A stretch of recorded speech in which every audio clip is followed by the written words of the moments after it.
Hello, everybody. Welcome to the Rev Up. I'm your host, Ben Shipley, Chief Growth Officer here at Trust the Process. The Rev Up is the podcast where we talk all things revenue growth. I'm very lucky today. I actually got to join a good friend of mine's podcast. Her podcast is called the Sales Empowering Series. My good friend Reynah Fernandes. Reynah is the founder and owner of the Smart Talent Group, a specialised sales recruitment agency out of Australia. Reynah and I worked together years ago. We've worked together a number of times. Very, very good at what she does, and was very, very happy to get to spend some time with her on her podcast, talking all things outsourcing, sales, career, all of those sorts of things. So really excited for this one. I hope you guys enjoy. Ben, Yes. Tippers, like I used to call you, and I know everyone does, but I think we go way back, and it's always a pleasure catching up with Ben, given his background and knowledge within the sales niche. I think Ben and I go way back where we worked together in an organization. I've been following his career as a recruiter. I've recruited personally for Ben, and and I think in terms of Ben's knowledge within sales as a function, I've always been quite inspired. I just love the fact that he's always on top of every new sales book, every new sales process, and he's just a wealth of knowledge every time you talk to him. So thank you, Ben, for being here with us today. Really appreciate it. So excited to be here. Anytime I get a chance to hang out and chat with you, Reynah, it is always a pleasure. Because we talk about cooking and all sorts of stuff as well. So Exactly. it's always fun. Exactly. But Ben, I think I've always followed your career trajectory, and I've just loved the fact that you've been a very strong and successful sales professional, but you've also been a great sales leader. You've worked with numerous sales professionals throughout your career, and everyone that I've spoken to and recruited for your teams and seen you grow into sales leadership roles and then director roles, and it's just fantastic. And I think it purely comes from your true grit to the profession. And now being in your current role, I think if you could just share with our following a little bit about why you do what you do, a little bit about the current organization you're in, and what you guys are doing. So, look, I've been in the world of sales for a very long time. I started out as a commission-only, door-to-door shopping centre type sales guy on the main streets of Melbourne many years ago, about 19 at this point. I was 19 years old at the time, and actually in that world, if you do particularly well, they very quickly turn you into a leader of people. And so I was 19 years old, selling commission only, working my butt off, and all of a sudden had a team of 3 and then 4 and then 5 and then 6 people, and having to onboard. I don't know if you know very much about the world of commission only door-to-door sales, but they turn over a lot of people. So you're constantly like hiring, training, onboarding, upskilling, mentoring, from 19 years old. And so that was kind of my entry point into the world of sales and sales leadership. And, over the years, I've worked with a lot of teams in a lot of places. I think did a count recently. I've hired people in 31 countries now, which, every one of those has their own individual little challenges and lessons to be learned. But after years and years and years of always talking about the importance of how you go about hiring people and the sorts of skills you look for, and how important onboarding is, and how important training and coaching and talking about these things all the time. The good thing is now I work for a company called Trust the Process. As the Chief Growth Officer over there. We do a whole bunch of things, but primarily we are an offshoring company. So we help people hire people, particularly into sales, marketing, and service roles. And so all that time I've spent talking about these things for all these years, now I can actually put it into practice and help our clients to find the best salespeople, the best marketing people, the best service people, and make sure that they have a great start in their organization and can ultimately be successful so that they can then use those people to grow their own businesses. I must say, I do love the name Trust the Process. There's positives and negatives to it. We love it too because we are very process driven. The founders of Trust the Process spent a decade plus as officers in the Australian Army, logistics officers, right? Which is all about process and structure and making sure the right people have the right information and the right resources at the right place at the right time. And so we are very process driven. There are downsides to it. There is a major thing in the US in relation to Trust the Process, which is a basketball related term, specifically relating to the Philadelphia 76ers. So if you want to win branded search, so SEO, for the term Trust the Process, you might have to spend somewhere in the vicinity of $10 million to win that particular search. And so there's some downsides to the name as well from a marketing perspective, but we love it too. Fantastic. So Ben, I think, I love what you guys are doing in your space. I mean, it's a very competitive space. And how are you finding it? I mean, there's a lot of noise around what's happening in 2023. I mean, I can share some market update here with you, but today's all about getting some insights from you, right? So it's quite competitive, the space you're in. And yep. So tell us a little bit about why you guys do it differently and why do you think it's so important for businesses to be aware of Trust the Process or any business in that place as a solution in the current market? Yeah, I think it's a great question, and it's for many it's a very difficult question to answer, particularly in what a lot of people might consider to be a fairly commoditized market. The world of staff leasing, outsourcing, offshoring, all that sort of stuff. For me, ultimately, differentiation has to be important and matter to the client. I think a lot of what happens in a lot of industries, but particularly in ours, is that the differentiation is ultimately no difference. And so I don't want to, talk about all of the ways that we kind of do things as a staff leasing offshoring business. But what I would really say is that in this particular world, particularly if you're an SME trying to hire people offshore, what you ultimately want is, and this is a very old saying, but you ultimately want somebody who's big enough to know better, right? They've been through some of the challenges of growth and expansion and all those sorts of things, but small enough to care. And so Trust the Process, we really do kind of sit right in that sweet spot where we have enough volume and enough size in terms of our clients and our number of team members offshore that we've learned a lot of the lessons, but small enough that our clients, for the most part, have mine or one of our founders' mobile numbers.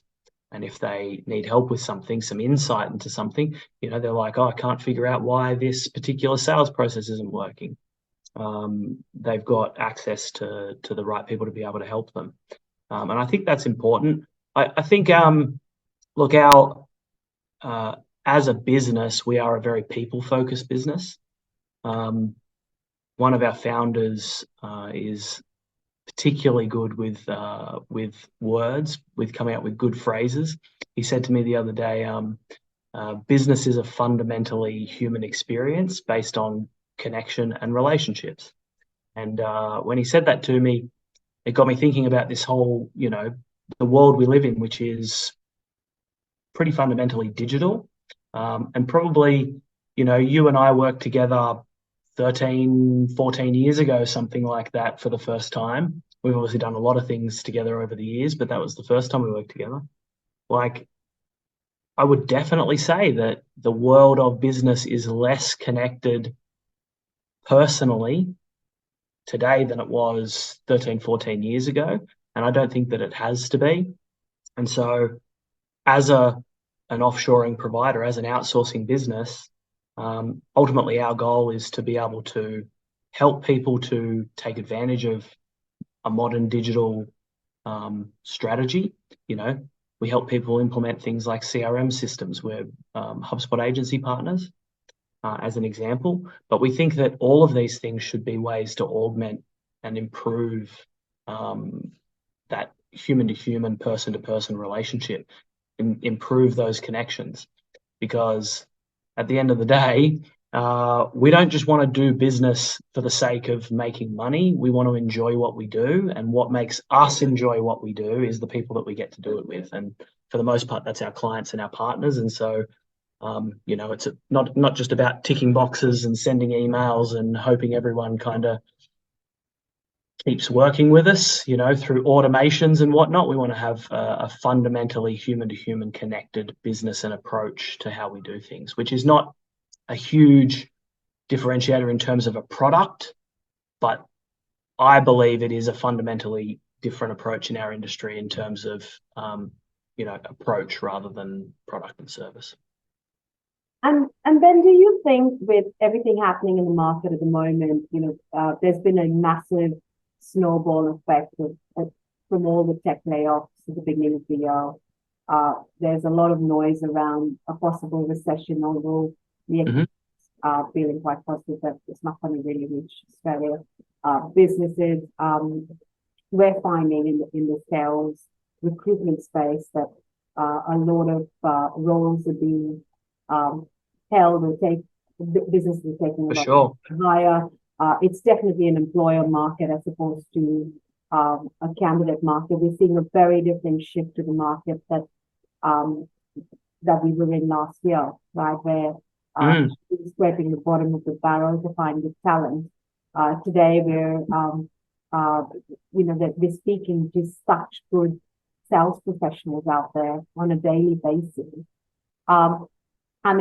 I just feel businesses and tech startups and companies just don't, investors have pulled out. There's been such a, massive inflation. There's just a lot happening. It's volatile. I can see a massive gap there in the market. For you guys and what you, in terms of value to what you could bring. And I think, for a lot of companies that we've spoken to over the years that are in that tech startup space, this is a prime example of where you could be looking at other options like what you have. And so is this an optimum time for your business where you guys have been extremely busy because businesses have decided now that there is a better, more cost-effective and efficient way to keep, the wheels churning, and let's look at other options. How are you guys finding the market? I think all of those things that you said there are very true, right? Yes. There's definitely some hesitance in the market. People are definitely feeling the pinch, all the layoffs, all those sorts of things. It's definitely much more back into an employer market than a employee market, like you said. Depending on the industry.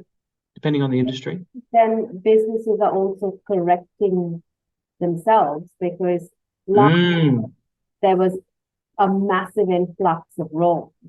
Salaries were inflated, and they've just realized that they've paid X amount for a skill set that they don't have.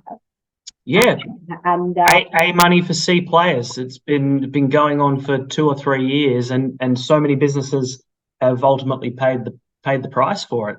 And I honestly believe that's where maybe a larger portion of layoffs occurred, because there was a realization of this. Maybe more people got laid off than otherwise would have, because they were paying huge money to look. And I'm going to talk specifically here about sales.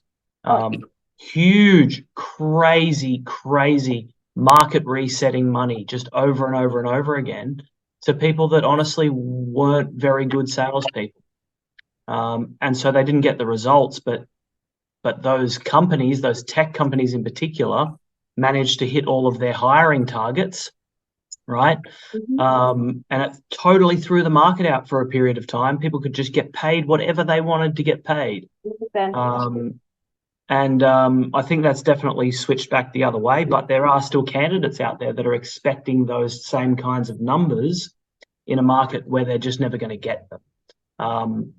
And people feeling like they're having to go backwards and they're starting in new jobs because they need the money, but they're not excited about it because they feel like they've taken a step backwards. But,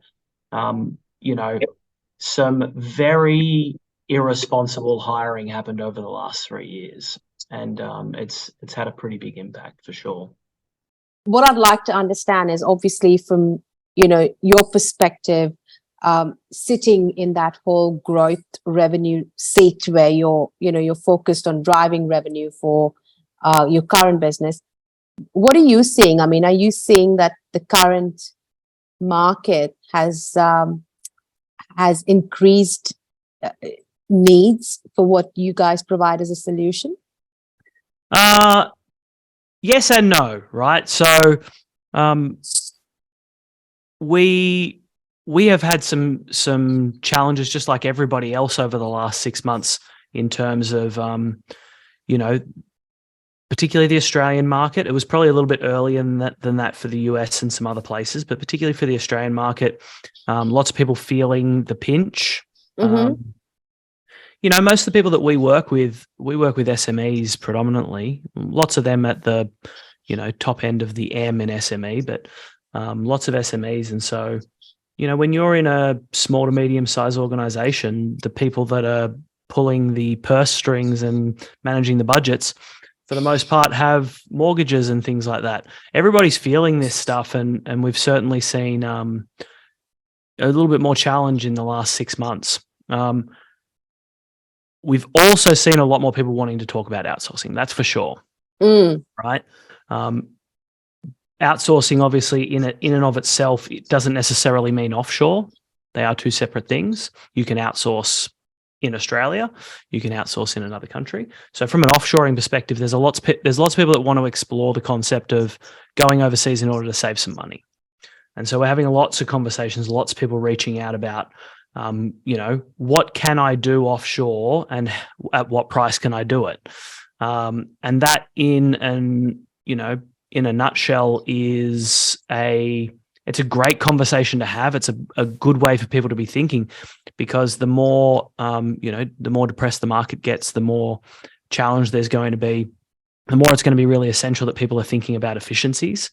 And so for me, this is honestly where the economy was headed a year ago is a big part of the reason why I'm here anyway, right? There is definitely going to be a huge opportunity in terms of helping people to offshore teams. The expectation for growth in the Philippines, in India, in most of the major offshoring locations is significant over the next 5 years. There are new markets popping up all the time that you can offshore to that want to get a piece of that BPO and outsourcing space. And so it's certainly going to be an amazing industry to be in. But here's the thing, right? Not everything works when you outsource it, right? And one of the big challenges in this particular industry is that people come to outsourcing providers with problems, and the outsourcers almost always say, yes, we can do that. And it's in large portions of the time, that's just not really super accurate.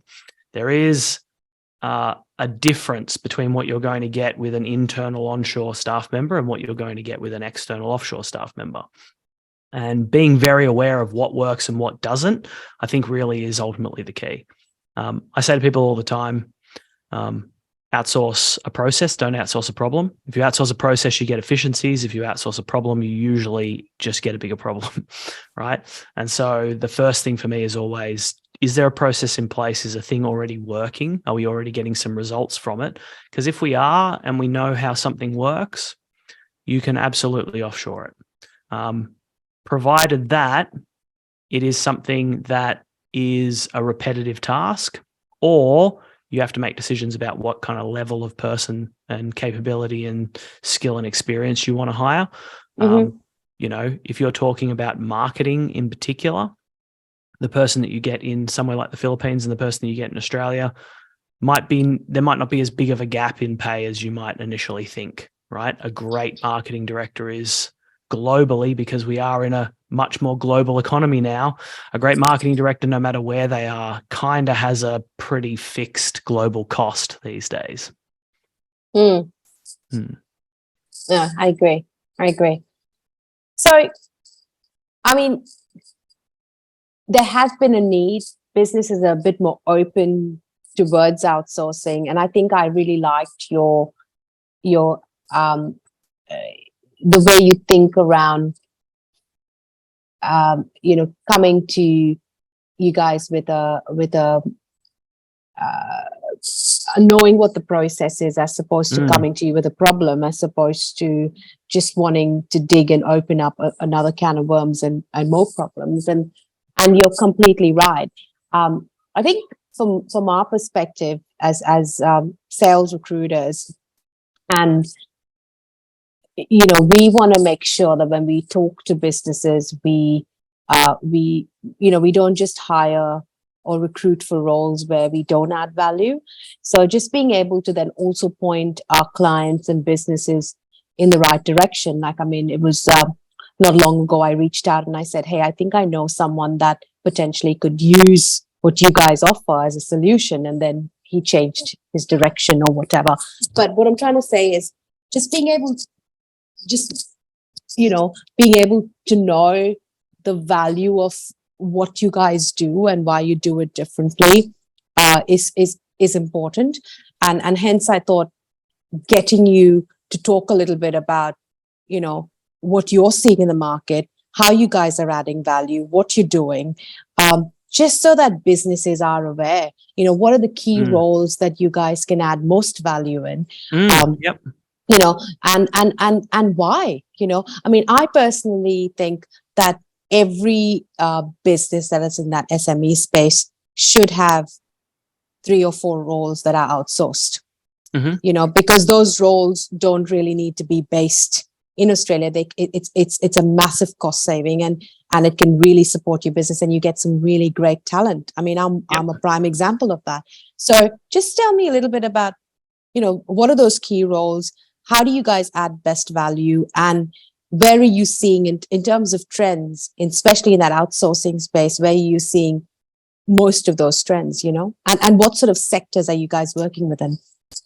Yeah. So just there's a couple of things to talk about there. And one of the main ones is, you know, good profitable businesses create more jobs.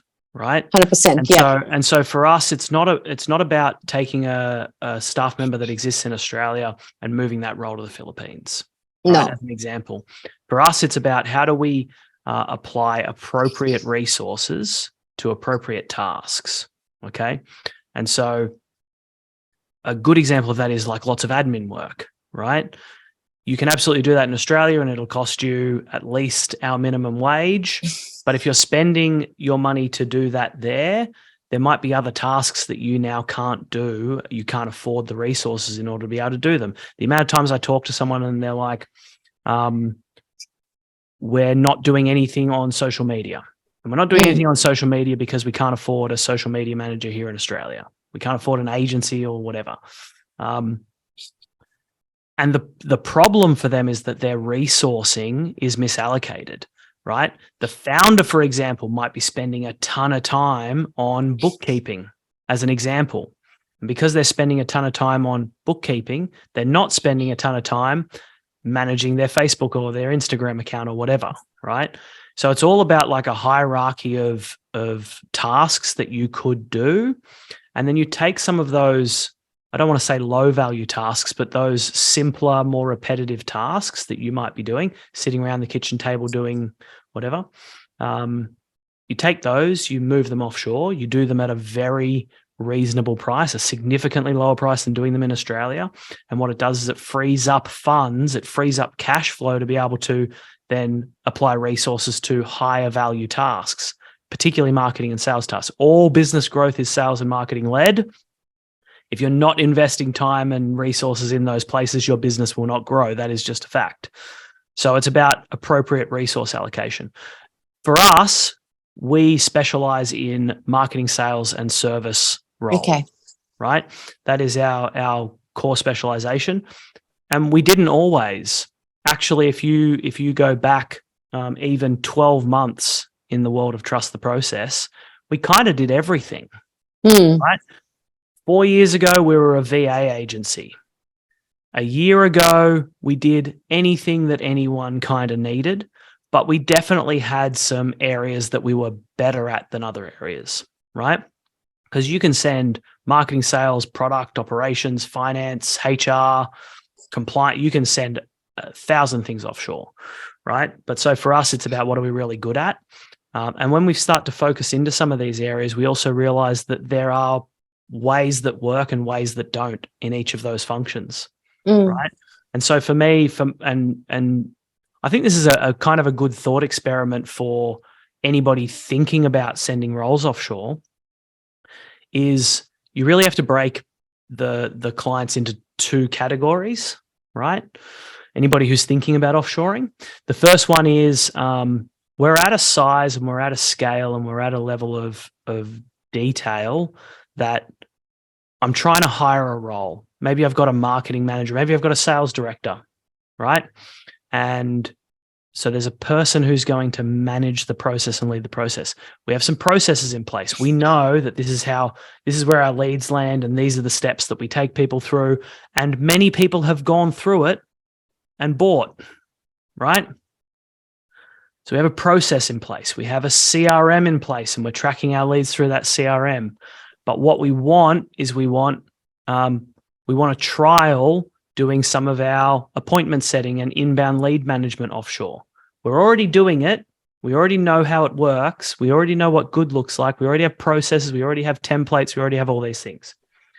That particular type of client should definitely immediately go and look at offshoring, right? Because there's almost certainly going to be a series of roles that they could do much cheaper and still get great results out of. And they don't necessarily have to create something from scratch or throw something out the window in order to trial it. If you've got sales development reps in Australia, for example, hire one in the Philippines and try it through the same process and see if you get a good result. Because if you get a good result at a third of the price, well, now your ability to scale is increased because your cost of growth is less, right? Growth sucks cash. The more you want to grow, the more cash you need, except if you alter the way your business sucks on those resources, right?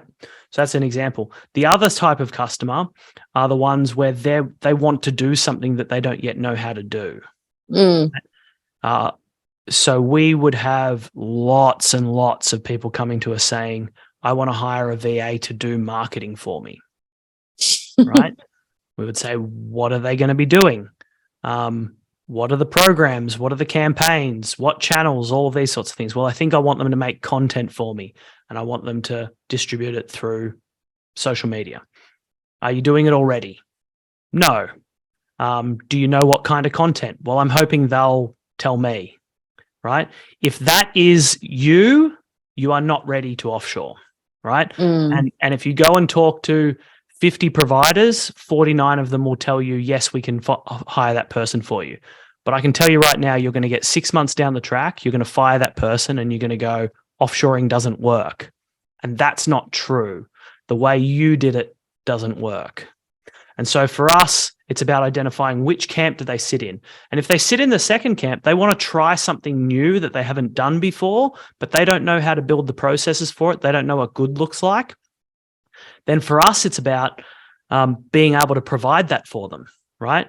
And so we have products that are built around specific types of deliverables, including marketing, right? And your marketing strategy. What is the strategy? What are we focusing on? What are the conversations we want to win? Who are our core avatars? What are we going to talk to them about? How are we going to generate leads? All those things.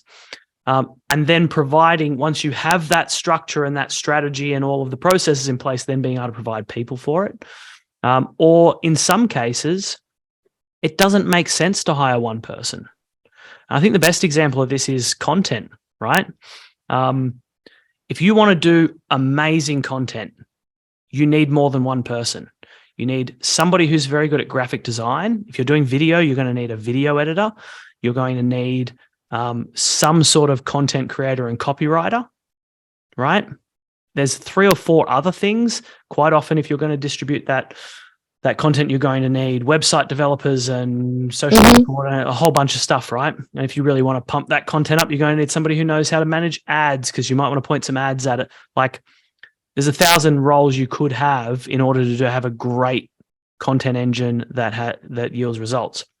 And so for us, rather than saying, come and do content with us, we'll hire you a person in the Philippines to do your content for you, we've actually turned that into a service, right? So we have a content as a service product where essentially you turn up for 90 minutes once a month. We record a video, a podcast or a YouTube vlog type video, whatever. Take that one piece of 90-minute content, turn it into obviously work some editing magic, take what might not be perfect and amazing and turn it into something excellent.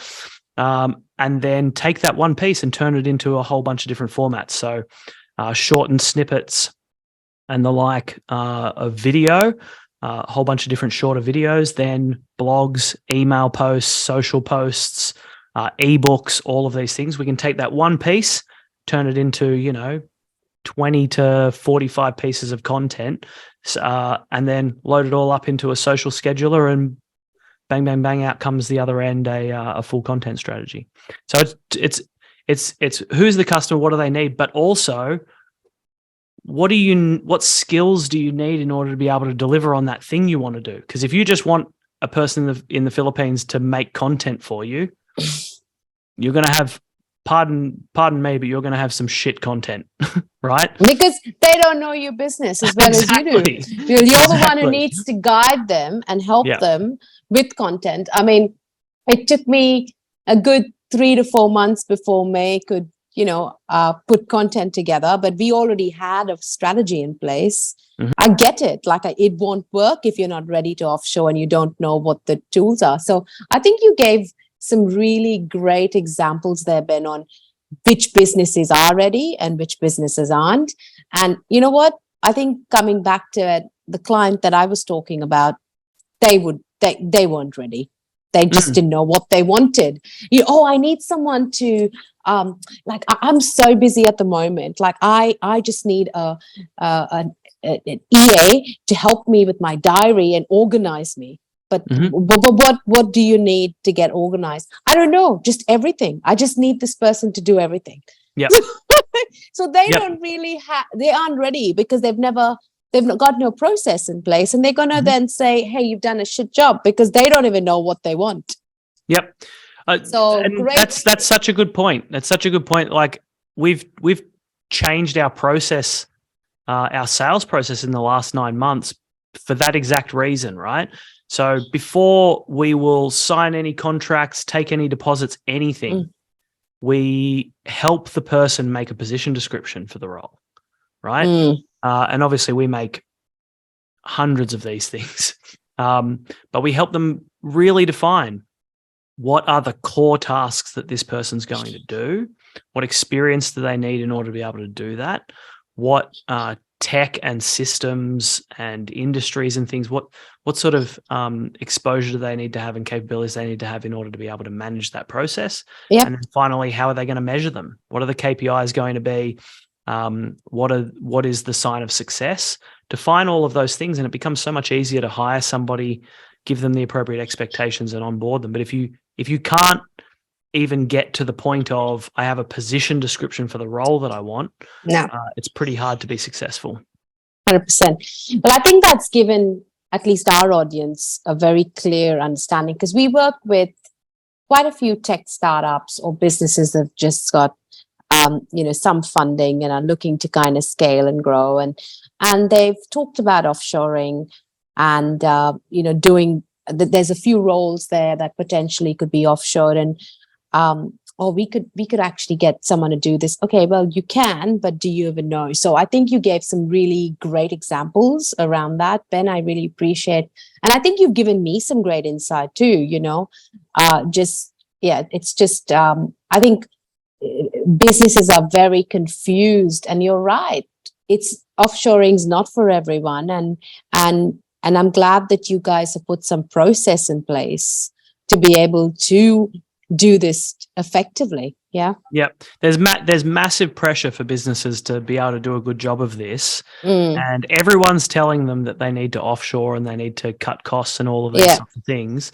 Yeah. So the key is going to be partner with someone who's going to tell you the truth. I take it as a great point of personal pride when one of our clients says, "Are you trying to talk me out of this?" Right?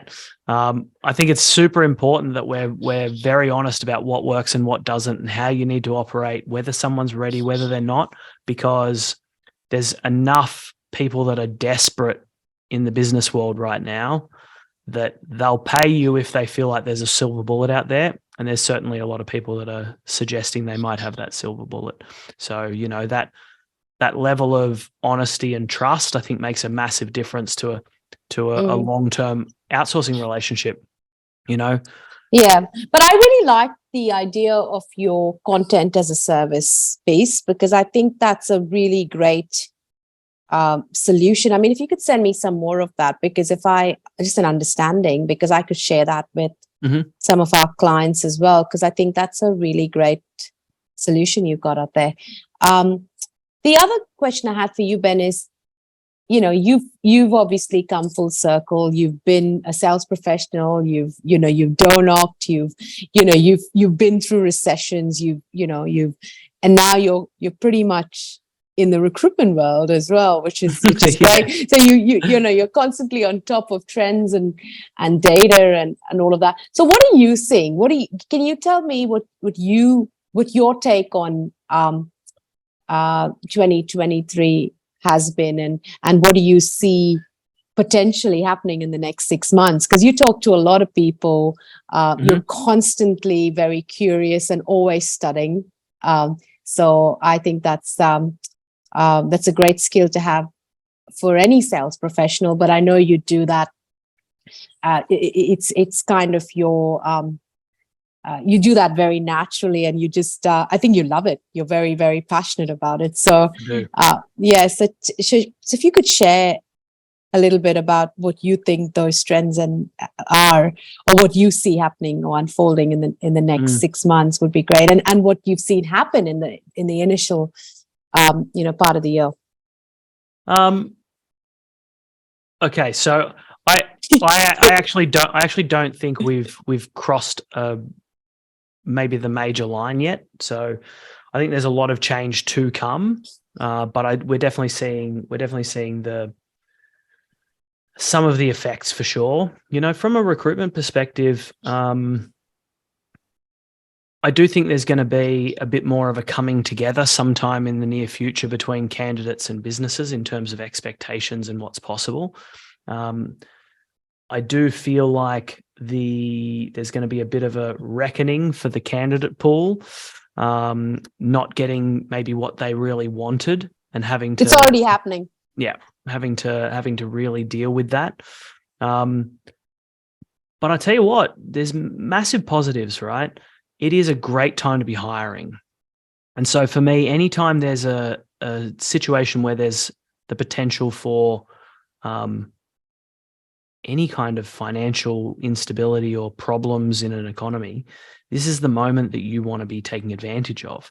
This is ultimately when millionaires and billionaires are made, right? By making the right decisions and being aggressive, and when everybody else is hiding away and shying away and running away and pausing and stopping, taking those moments. And from a recruitment perspective, it's a great time to be hiring salespeople.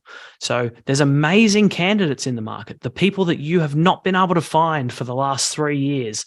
There's heaps of them available right now.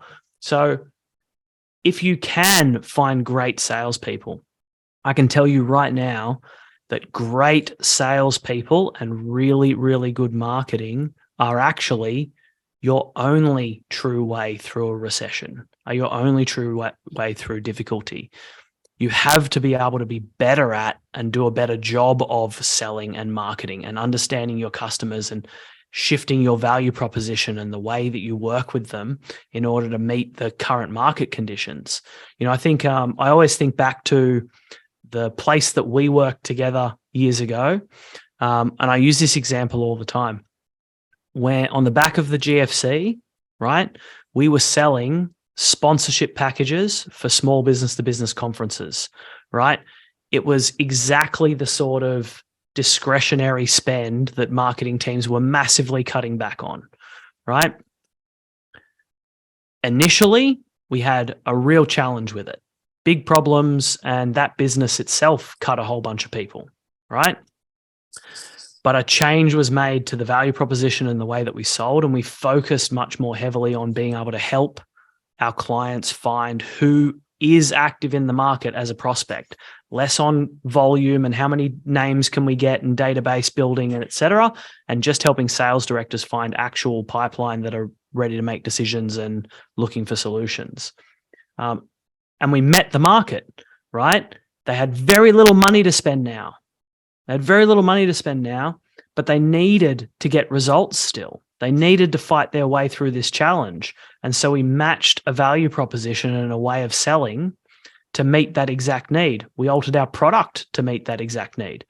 We started giving away less guest passes to events and started making more people buy the passes to the events, right? All of these things are about adjusting to that particular scenario.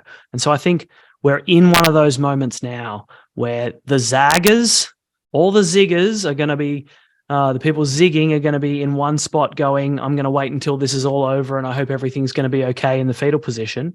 And all of the people that zag and go try and find other ways to fight through are going to be the ones that do really well out of it. And if you've got the money and you can hire a salesperson, be very picky, because you can be, right? But somebody that can sell during financial challenge is going to be absolutely gold for you. That would be the major thing that I'm watching out for. It's a good time to be hiring if you can manage to do so. The other thing is it is a really good time to look at alternative staffing solutions, right? Things that give you an opportunity to have a bit of flexibility. Looking for ways to be able to contract rather than hire full-time employees. I think we're going to see a lot of people bringing on, short-term contract type roles. And I think that's going to happen across a lot of different places that it didn't happen so much before, particularly places like sales. That sort of thing's been happening in marketing for a long time, but I think it'll happen more in places like sales.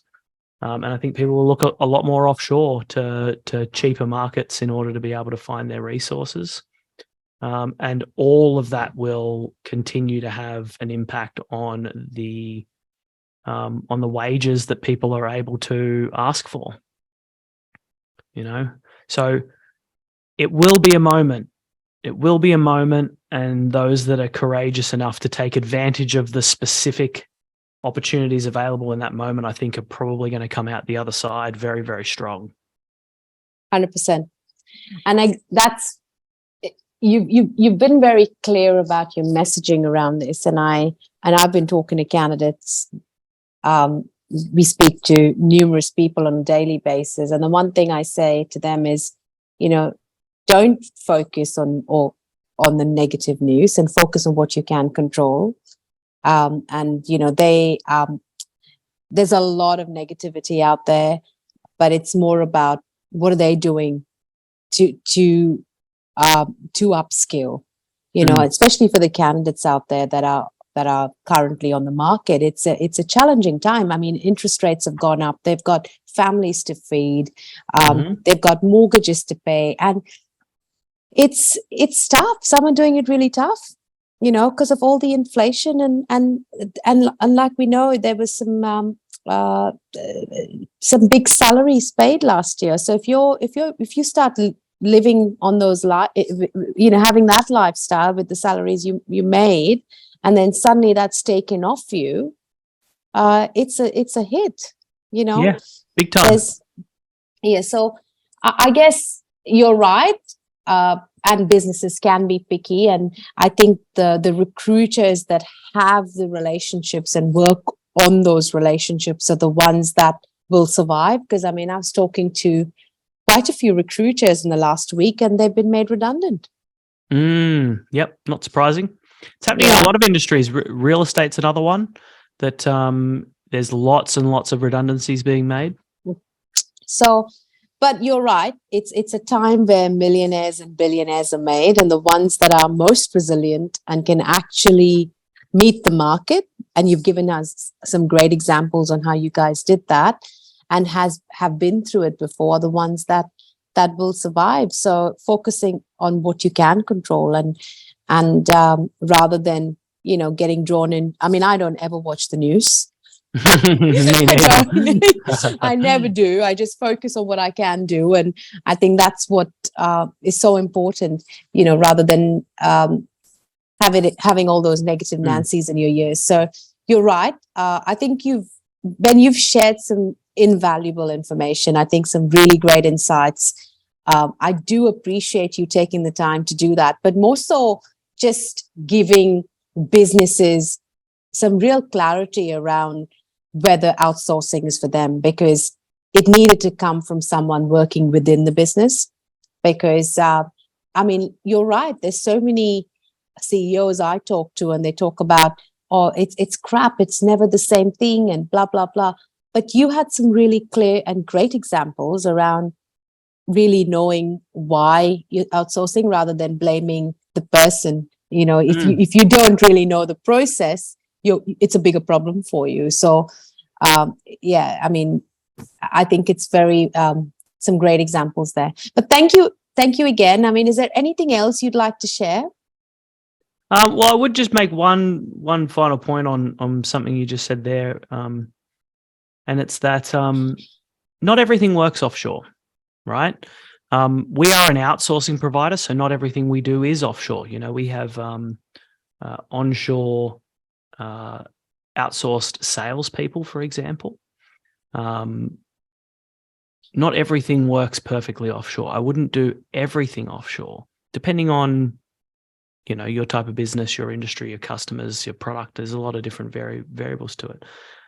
But the things that work really well offshore, for me, the things that I always know when I talk to a client, I always know if it's going to be positive, is when we're talking about things that are skill-based and not culture-based, right?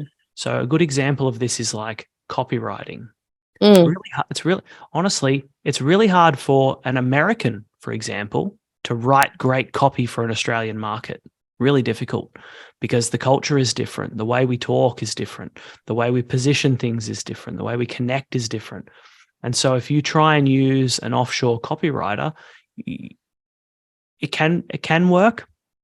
Rarely, but it has to be an incredibly skilled copywriter who's probably worked with that market a lot, right? And that's a really difficult thing to find. If it is, rather than, if it's not necessarily something that relies heavily on understanding the culture, if it's very process-based and it's quality-based, you definitely can. So a good example of this is something like graphic design, right?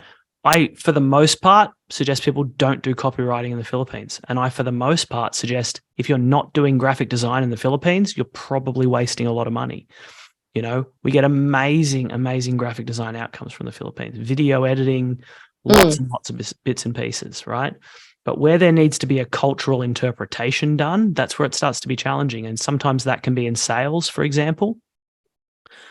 People try and do too much of their sales process offshore. So, SDRs, sales development reps, or BDRs, whatever you want to call them, an appointment setters is a great example of something you can do for sales offshore. But you just have to be realistic about how far you want that to go in terms of what you want qualified, and how much connection and engagement, and how far along the sales process you want them to be able to push. if you can keep that to a point that it's not difficult because of cultural connection or cultural interpretation, then you'll be fine.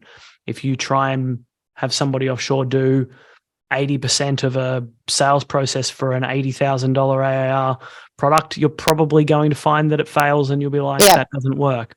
But the key is you've got to be realistic about what you can do and just talk to somebody, whether it's me or somebody else. Honestly, don't even go and talk to an outsourcing provider about it, because most will just tell you that it can work. Talk to other people who are doing it where it's working and find out what they're doing. And you'll find some really good insights about like what can work, what cannot work. But you just have to be realistic about it. And that for me is the defining line. Is there cultural interpretation required, or is there not? And where there's not, and where it's just design and quality and all those sorts of things. Or, sorry, this is a very long version to your is there anything else question. But sometimes it's like availability is going to be really important, right? So a great example of this is if I'm a pest control business, big pest control business, right?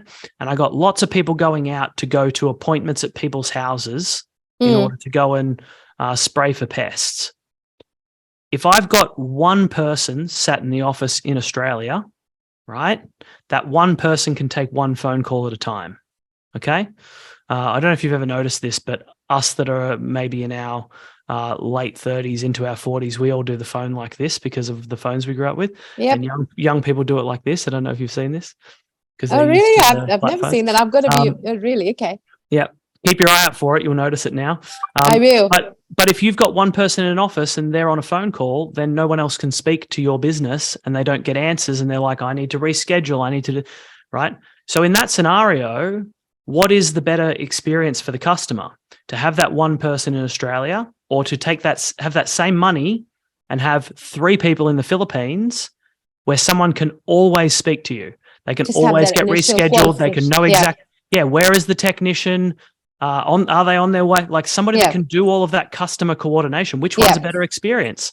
And it's almost always the more resources is a better experience. And so it's just being aware of like, what can work, what cannot, but also how do I actually create value out of this? How do I make this a better experience? How do I make this have more value rather than just focusing on how do I make it cost me less?